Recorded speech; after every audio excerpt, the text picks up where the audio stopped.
Hello good morning friends. આજે આપણે chapter 6 જૈવિક ક્રિયાનો નવો ટોપિક સમજીશું। એના પહેલા લાસ્ટ સેશનમાં આપણે કયા ટોપિક જોઈ ગયેલા એનું થોડું રિવ્યુ કરી લઈએ।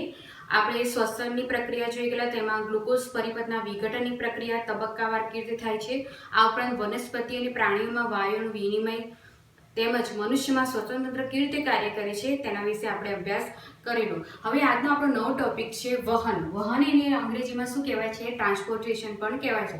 પણ એ વહન શેનું થાય છે? રુધિરનું વહન કેવી રીતે થાય છે શરીરમાં, એ આપણે જોવાનું છે, બરાબર। હવે આપણે જે જૈવિક ક્રિયાઓ જોઈ ગયા છે, કઈ જોઈ ગયા? તો પોષણ અને શ્વસનની ક્રિયા। તો પોષણની ક્રિયાના અંતે શું ઉત્પન્ન થતું હોય છે? પાચિત પદાર્થો ઉત્પન્ન થાય છે। આ ઉપરાંત ઉત્સેક પદાર્થોમાં યુરિયા, યુરિક એસિડ, બરાબર, નાઇટ્રોજન યુક્ત બધા પદાર્થો હોય છે, તો ઉત્સેક પદાર્થો ઉત્પન્ન થતા હોય છે। અને શ્વસનની ક્રિયામાં શું ઉત્પન્ન થાય? ઓક્સિજન ગ્રહણ કરીએ છીએ અને કાર્બન ડાયોક્સાઇડ, પાણી અને ઉર્જા મુક્ત થતી હોય છે, બરાબર। તો આ બધા પદાર્થો શેમાં દ્રાવ્ય હોય છે? રુધિરમાં દ્રાવ્ય હોય છે અને રુધિર દ્વારા તેનું વહન થતું હોય છે। હવે આપણે ધોરણ 9 માં અભ્યાસ કરી ચૂક્યા છે, રુધિર શું છે? એક પ્રવાહી સંયોજક પેશી છે, બરાબર, પ્રવાહી સંયોજક પેશી છે। હવે આમાં છે એટલે કે રુધિરમાં જે પ્રવાહી માધ્યમ હોય છે એને શું કહેવાય છે? રુધિર રસ કહે છે, જેને અંગ્રેજીમાં પ્લાઝ્મા પણ કહે છે, બરાબર।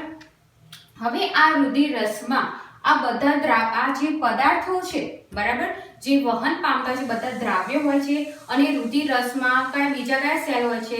આરબીસી એટલે કે red blood cell, white blood cells, ત્રાકકણો, આ બધા જ કોષો હોય છે નિલંબિત સ્વરૂપમાં હોય છે, બરાબર। અને બાકીના પદાર્થો હોય છે એ દ્રાવ્ય સ્વરૂપે એમાં હોય છે। તો આ બધા પદાર્થો એટલે કે પાચિત પદાર્થો હોય, ઓક્સિજનનો આપણે જરૂરિયાત છે, તો ઓક્સિજનનું વહન પણ રુધિર મારફતે થાય છે। પણ રુધિરમાં રહેલા કયા સેલ?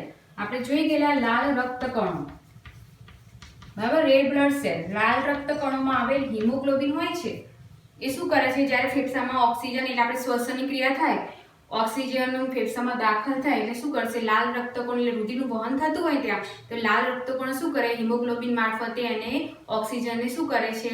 સંયોજાઈ જાય છે અને આ ઓક્સિજનનું વહન આપણે થતું હોય છે, આપણે જોઈ ગયેલા શ્વસન તંત્રમાં, બરાબર। તો અહીંયા પણ શું થાય છે? ઓક્સિજન ગ્રહણ પણ શેના દ્વારા થતું હોય છે? રુધિર મારફતે। આ ઉપરાંત બધા પાચિત પદાર્થોનું વહન પણ રુધિર મારફતે થતું હોય છે। તો આ પાચિત પદાર્થોનું રિક્વાયરમેન્ટ, જરૂરિયાત બધા કોષોને છે, એવું નથી કે શરીરના એક અંગમાં છે, બરાબર। શરીરના બધા અંગોને કોષોમાં આની જરૂરિયાત, પાચિત પદાર્થોની જરૂરિયાત છે। આ ઉપરાંત ઓક્સિજનની જરૂરિયાત પણ છે।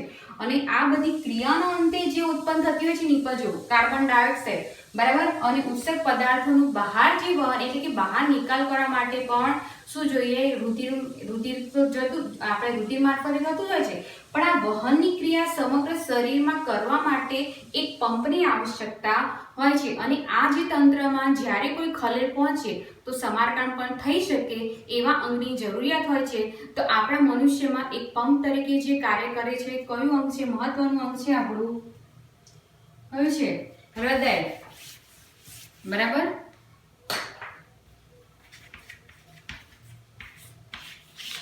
જે એક પંપ તરીકે કાર્ય કરે છે અને આ બધા પદાર્થોને શું કરે છે? સમગ્ર શરીરના કોષોમાં પહોંચાડે છે, બરાબર।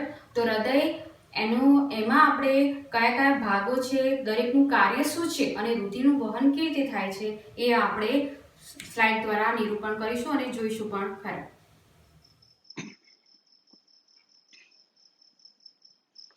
વિદ્યાર્થી મિત્રો, તમે અહીંયા હૃદયની આકૃતિ જોઈ શકો છો।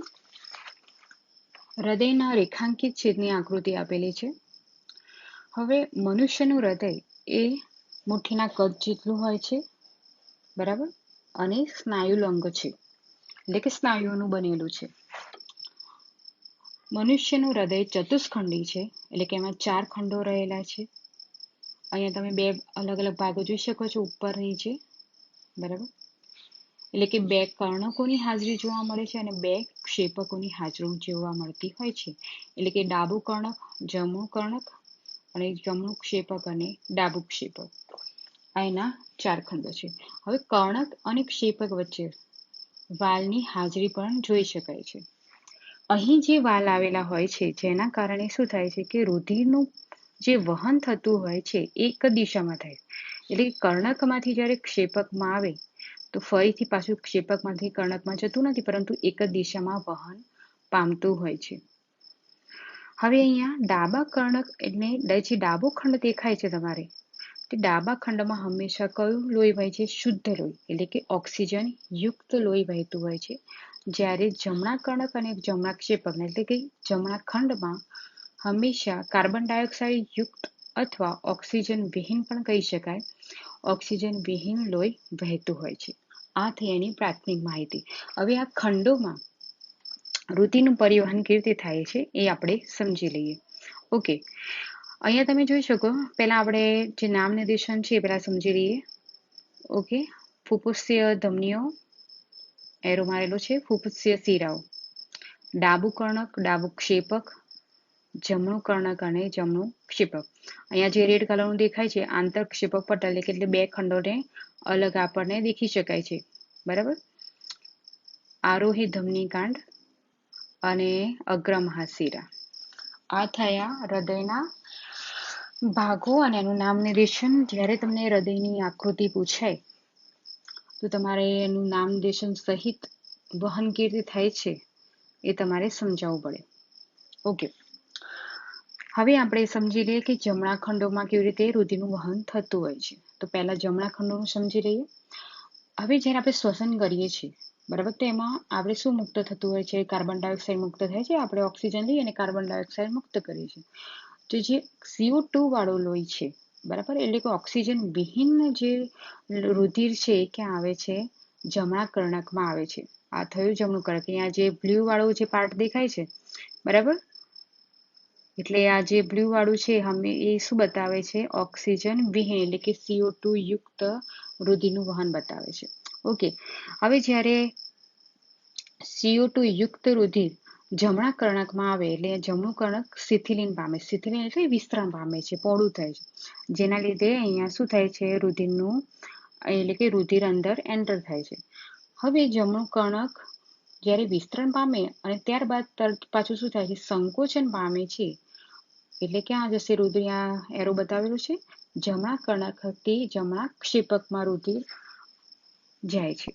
હવે જમણું ક્ષેપક છે શું થાય છે? એ વખતે વિસ્તરણ પામે છે, એટલે કે શિથિલીન પામે છે. ત્યારે તો એ રુધિર અહીંયા આવશે, બરાબર ને? એટલે કે શું થાય? પહેલા જમણા કર્ણકનું વિસ્તરણ થાય એટલે કે શિથિલીન થશે, શિથિલ થશે એટલે લોહી અંદર આવશે. પછી જમણું કર્ણક સંકોચન પામશે એટલે પ્રેશરથી અહીંયા શું આવશે? રુધિર જમણા ક્ષેપકમાં આવે છે. અને જમણું ક્ષેપક હવે સંકોચન પામશે. ત્યાંથી આ તમે જુઓ છો એરો, બરાબર, અહીંયા વાલ છે, વાલ ખુલશે એટલે અહીંયા આવશે રુધિર જમણા ક્ષેપકમાં. હવે જમણા ક્ષેપકમાંથી જ્યારે સંકોચન પામે જમણું ક્ષેપક એટલે અહીંયા શું થશે? રુધિર ફુફુસીય ધમનીઓ દ્વારા ફેફસામાં દાખલ થાય છે અને ફેફસામાં શું થશે? ઓક્સિજન યુક્ત રુધિર થશે. બરાબર, આ થયું જમણા ખંડોમાં રુધિરનું વહન. તો રુધિરમાં અહીંયા જમણા કર્ણક જમણું ક્ષેપક વારાફરતી કેવું થાય છે? સંકોચન, શિથિલીન, પછી શિથિલીન સંકોચન પામતું હોય છે અને આ ક્રિયા સતત ચાલતી હોય છે. અહીંયા વાલની હાજરીના કારણે શું થશે? રુધિર પાછું ફરતું નથી, એટલે કે ક્ષેપકમાંથી કર્ણકમાં નથી જતું, પણ દિશા એટલે કે એક દિશામાં પરિવહન પામતું હોય છે. ઓકે, હવે એ જે ફુફુસીય ધમનીઓ દ્વારા રુધિર ક્યાં જશે? ફેફસામાં શુદ્ધ થવા જશે. હવે ફેફસામાં જે શુદ્ધ લોહી થશે એ ક્યાં આવશે? ફુફુસીય શિરાઓ દ્વારા. અહીંયા તમે જોઈ શકો છો, ફુફુસીય શિરાઓ દ્વારા ક્યાં આવશે? ડાબા કર્ણકમાં. એટલે ડાબુ કર્ણક એ વખતે શિથિલીન પામશે અને લોહી એટલે કે રુધિર અહીંયા દાખલ થશે. બરાબર, અહીંયા વિસ્તરણ પામ્યું એટલે અહીંયા રુધિર જશે અને ડાબુ કર્ણકમાંથી પછી ક્યાં જાય છે? ડાબા ક્ષેપકમાં. ડાબુ કર્ણક શિથિલીન પામશે એ વખતે રુધિર અહીંયા દાખલ થશે અને ડાબુ કર્ણક પછી સંકોચન પામશે, વાલ ખુલશે અને વાલ ખુલવાથી અહીંયા ક્યાં છે? રુધિર ડાબા ક્ષેપકમાં દાખલ થાય છે. ઓકે, એટલે આ સંકોચન પામે એટલે રુધિર એન્ટર થાય, શિથિલ પામે એટલે શું થશે? રુધિર અહીંયા એન્ટર થશે, પછી સંકોચન પામશે અને ક્યાં દાખલ થશે? અહીંયા ડાબા ક્ષેપકમાં. હવે ડાબુ ક્ષેપક અહીંયા સંકોચન પામશે અને રુધિર ક્યાં દાખલ થાય છે? તમે અહીંયા જોઈ શકો છો, આરોહી ધમની કાંડ દ્વારા સમગ્ર શરીરમાં શું થાય છે? રુધિર મોકલવામાં આવે છે. જ્યાં જ્યાં આપણે રુધિરની એટલે કે કોષોમાં અને પેશીઓમાં જ્યાં જરૂર છે ત્યાં શું થશે? બધે રુધિરનું વહન થાય છે. અહીંયા તમે એક વાત નોંધવાની છે કે કર્ણકો કરતાં ક્ષેપકોની દિવાલ હંમેશા કેવી હોય છે? જાડી હોય છે. કારણ કે ક્ષેપકોની દિવાલ એટલા માટે જાડી હોય છે કારણ કે અહીંયા રુધિરનું વહન પ્રેશરાઇઝ એટલે કે દબાણપૂર્વક અંગો તરફ મોકલવામાં આવતું હોય છે. હવે જમણું ક્ષેપક સંકોચન પામે ત્યારે ક્યાં જાય છે? ફેફસામાં દાખલ થાય છે. અને ડાબું ક્ષેપક સંકોચન પામશે એટલે રુધિર ક્યાં જશે? આરોહી ધમનીકરણ દ્વારા સમગ્ર શરીરમાં ધમનીઓ દ્વારા રુધિરનું વહન થતું હોય છે. એટલે કે ક્ષેપકોની દિવાલ કેવી હોય છે? જાડી જોવા મળતી હોય છે. હવે અહીંયા રુધિર આપણે હૃદયમાં કેટલી વખત આવે છે? 2 વખત આવે છે, બરાબર ને? કારણ કે અહીંયા ઓક્સિજન પહેલા વિહીન આવે, પછી ઓક્સિજન થવા માટે ક્યાં છે? ઓક્સિજન યુક્ત થવા માટે ફેફસામાં જશે. ફેફસામાંથી ફરીથી ઓક્સિજન યુક્ત થઈને ક્યાં આવે છે? ડાબા કર્ણકમાં આવતું હોય છે, બરાબર. તો આવી રીતે આપણે રુધિરમાં એટલે કે હૃદયમાં રુધિરનું પરિવહન જોઈ શકાય છે. ઓકે, આપણે હવે હૃદયની જે બેડું પરિવહનની જે આકૃતિ છે એ સમજી લઈએ. ઓકે, અહીં તમે જોઈ શકો છો કે ઓક્સિજન અને કાર્બન ડાયોક્સાઇડનું વહન અને ફેરબદલી પ્રદર્શિત કરતું રેખાંકન છે, આકૃતિ આપેલી છે. વચ્ચે સેન્ટરમાં હૃદય બતાવ્યું છે. ફેફસામાં કેવી રીતે રુધિરનું જાય છે અને પાછું થવા માટે ઓક્સિજન યુક્ત થઈને પાછું આવે છે એ બતાવ્યું છે, દર્શાવ્યું છે. ઓકે, અહીંયા જોઈ શકો છો ફુફુસીય શિરા મહાધમની. ઓકે, પછી રુધિર કેશિકાઓ આપેલી છે. ફુફુસીય રુધિર કેશિકાઓ. હવે જે આ બ્લુ વાળું છે એ કાર્બન ડાયોક્સાઇડ યુક્ત વાળું જે રુધિર છે અને અહીંયા રેડ વાળું છે શું છે? ઓક્સિજન યુક્ત રુધિર છે. એટલે કે અહીંયા O2 વિહીન અને આ બાજુ O2 યુક્ત રુધિર છે. તો અહીંયા શું થશે કે ફેફસામાંથી જે ફુફુસીય શિરાઓ દ્વારા શું થશે? ઓક્સિજન યુક્ત રુધિર અહીંયા આવશે. કયું છે આ? ડાબા ખંડમાં, એટલે કે ડાબા કર્ણક, પછી ડાબા ક્ષેપકમાં જશે. ડાબા ક્ષેપકમાંથી સંકોચન પામીને મહાધમની દ્વારા શરીર તરફ જાય છે, બરાબર. એ ધમનીઓ દ્વારા, એટલે કે ધમનીઓમાં હંમેશા કેવું લોહી વહે છે? શુદ્ધ લોહી વહે છે.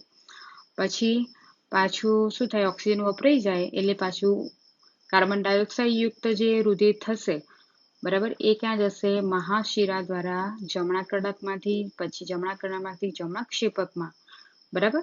અને જમણું ક્ષેપક સંકોચન પામે એટલે ક્યાં જાય છે? ધમનીઓ દ્વારા પાછું ફેફસામાં દાખલ થતું હોય છે. અહીંયાથી આ નીચે બધા છે એરો તમારે જોવાનું છે, બરાબર. અહીંયાથી આવ્યું અશુદ્ધ લોહી એટલે શુદ્ધ થવા માટે ક્યાં જાય છે? ફેફસામાં દાખલ થાય છે. અને ફરીથી ફેફસામાંથી શુદ્ધ થઈને પાછું ક્યાં આવે છે?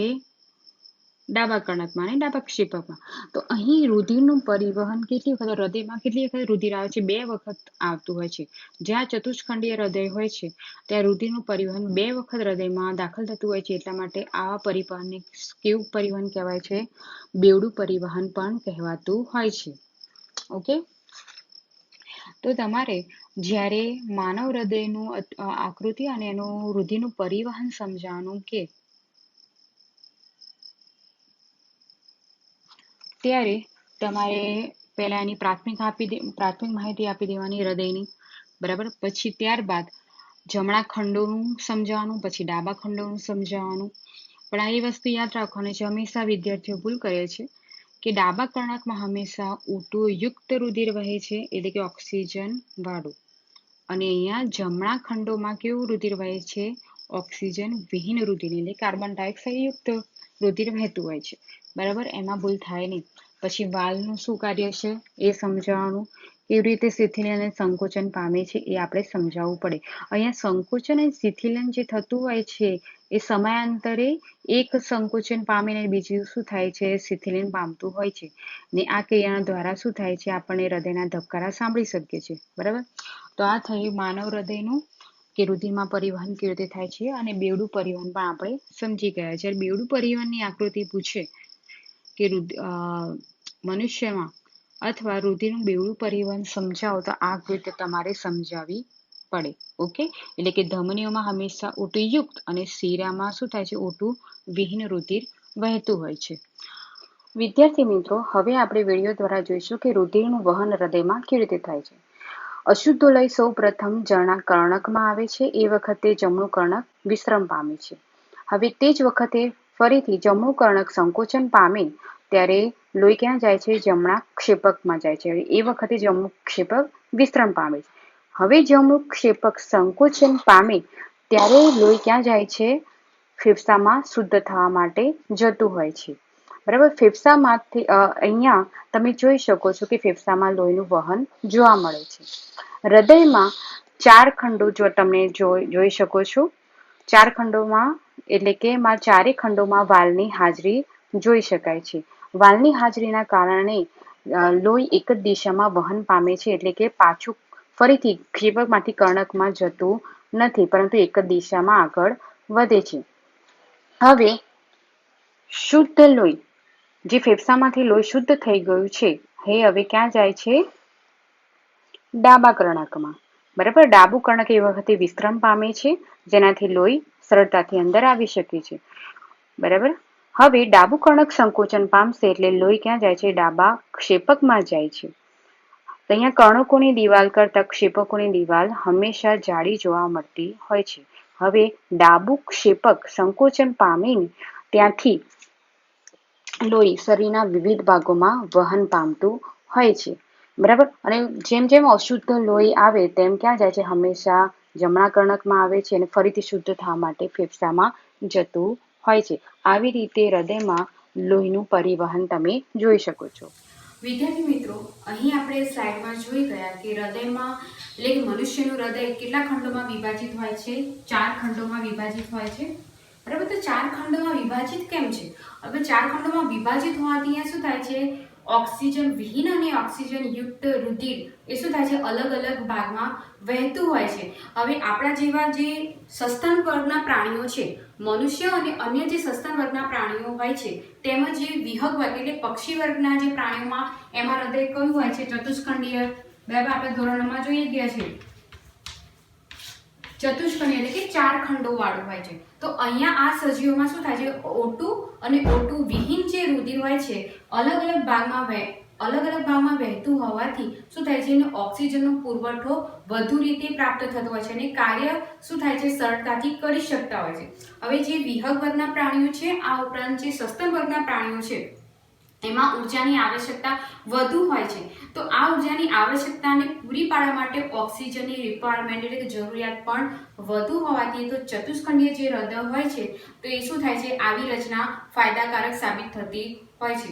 હવે જે અમુક બીજા વર્ગના જે પ્રાણીઓ છે કે ઉભયજીવી પ્રાણીઓ છે, ઉભયજીવી પ્રાણીઓ અને સરીસૃપ વર્ગના પ્રાણીઓ. બરાબર, સરીસૃપ વર્ગના જે પ્રાણીઓ હોય છે એમાં હૃદય કેટલું હોય? કેટલા ખંડો વાળું હોય છે? ત્રિખંડી. બરાબર, એમાં હૃદય ત્રિખંડી જ હોય છે. જ્યારે માછલીમાં હૃદય કેટલું હોય છે? દ્વિખંડી હોય છે, એટલે કે 2 ખંડ વાળું. હવે જે ઉભયજીવી અને સરીસૃપ વર્ગના પ્રાણીઓ છે એમાં ત્રિખંડી હૃદય હોય છે. તો આ પ્રાણીઓ શું કરે છે કે O2 યુક્ત અને O2 વિહીન જે રુધિર છે એને અમુક હદ સુધી જો મિશ્ર થઈ શકે તો પણ એ શું કરે છે? સર્વાઈવ કરી શકતા હોય, એટલે જીવિત રહી શકતા હોય છે. બરાબર, એ લોકોમાં રચના એ રીતની હોય છે. આ ઉપરાંતમાં માછલીમાં શું હોય છે? હૃદય દ્વિખંડી હોય છે. તો અહીં શું થાય છે કે જ્યારે પાણીમાં દ્રાવ્ય રહેલો ઓક્સિજન હોય છે એ મોં મારફતે આપણે લે છે અને ઝાલર સુધી લઈ જતું હોય છે. ઝાલરમાં શું થાય છે? રુધિર ત્યાં શું થાય છે? અંદર આવે છે ને ઓક્સિજન એમાંથી રુધિર શું કરે છે? ગ્રહણ કરી લેતું હોય છે. તો અહીંયા રુધિરનું પરિવહન એક જ વખત થતું હોય છે. જે એટલે કે શરીર બહારથી જે આવ્યું એમાંથી ઓક્સિજન ગ્રહણ કરી દીધું અને કાર્બન ડાયોક્સાઇડ વાળું જે છે રુધિર, બરાબર, એનું વહન એક જ વખત થાય છે. તો અહીંયા વહન એક જ વખત થતું હોય છે. જ્યારે ચતુષ્ખંડીય જે હૃદય હોય, જે સજીવમાં ચતુષ્ખંડીય હૃદય હોય છે એમાં રુધિર 2 વખત આવે છે અંદર. બરાબર, પહેલા ક્યાં આવે છે કે ડાબા કર્ણક ક્ષેપકમાં આવે, પાછું જમણા કર્ણક ક્ષેપકમાં આવતું હોય છે. તો અહીંયા રુધિરનું પરિવહન 2 વખત થતું હોવાથી આ પરિવહનને શું કહે છે? બેવડું પરિવહન પણ કહે છે. બરાબર, તો તમને ક્વેશ્ચન પૂછાય કે સજીવોમાં પરિવહન, હૃદયમાં બેવડું પરિવહન શું કહેવાય? તો તમારે આ તમને જવાબ સમજાવવો પડે. બરાબર.